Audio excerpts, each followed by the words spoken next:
What is up, everybody? Hope you're all doing well. Welcome back to more esports talk. Today, a little bit of a speculation piece out there brought to us by an interview with both Scooter Braun and 100Thieves Nadeshot. For those of you guys who are not aware about this, Scooter Braun is actually a 100Thieves investor as well. An interview with TechCrunch, I will try and link down below for all of you guys once it is wrapped up as well. Revealed in this, though, some information which I found very, very interesting. Some speculation about who 100Thieves could have signed a few months back, if not some point during this year, was revealed by Scooter. And I want to preface as well by saying I greatly respect the guy, greatly respect the organization as well. I think Scooter, when it comes to business, is very well respected and also very well spoken around these topics. Although he does say something very curious, which I ask all of you guys, who do you think he was talking about when he was talking about who 100Thieves could have signed but actually avoided?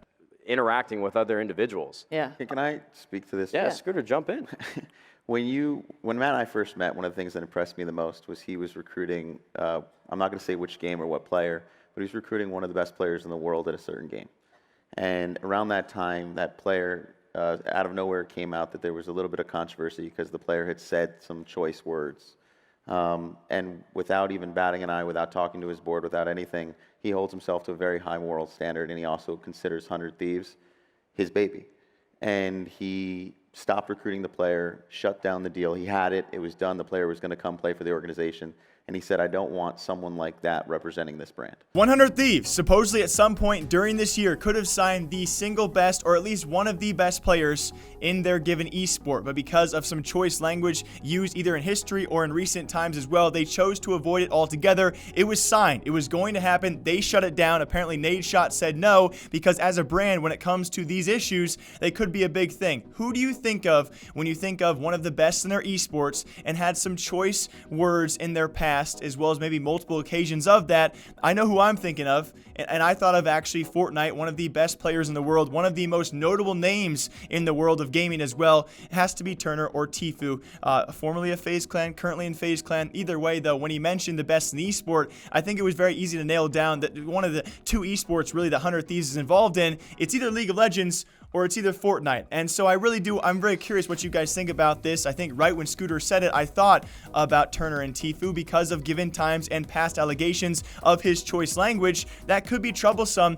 for organizations. But I do understand the counter argument, okay? Again, that's why I've said several times now, speculation, 100T could have actually signed Tfue. I think it would have been nuts if they did. It also could have been very bad, though. We'll talk about it in a minute. But when it comes to this, though, the obvious counter argument is Tfue several times throughout this FaZe controversy has said if he actually got out of FaZe, he would not start his own organization or join another organization. He would do his own thing, much like that of Cloaksy, who I also thought was going to be joining 100T. It seems that FaZe is letting him go off on his own and do his own thing besides joining another organization. And if that were to happen, who else would you rather sign than formerly the best duo in the world? Alongside that, former partners. Obviously, a lot has changed ever since then with their a little bit heated debate going back and forth. But if it were to happen, especially matching up with the story and the teams they're involved in, and mainly the brand that 100T ever gets involved in, who else would have the backing, the viewership, as well as be that good at the esport they play besides Tfue, and also have his history with maybe saying some things he probably shouldn't,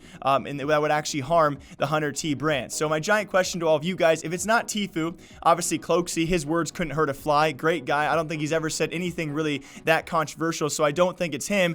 And really the only esports they're involved in are League of Legends or Fortnite, and I don't think guys like Mitro or Mongrel, amongst dozens of others, either have said some things in the past that are sketchy or are that notable compared to Tfue to actually bring it up to the brand where 100T would have interest in them. So I really do seriously think that 100T during this FaZe controversy, either before or after, had interest in Tfue and decided to nixay the entire deal because of his history with saying some words like that of actually choice words of coon, which got him banned before on Twitch. If you guys have been following recently, and most importantly, did Nadeshot and 100Thieves make the right choice here? It seems like they could have made a gigantic right choice about this if it is about Tfue. If you guys didn't remember, back in September, not too long ago, Tfue used another one of those words on the Twitch platform just before taking a long break from the Twitch platform. Can you imagine if he would have said that word as a part of 100T?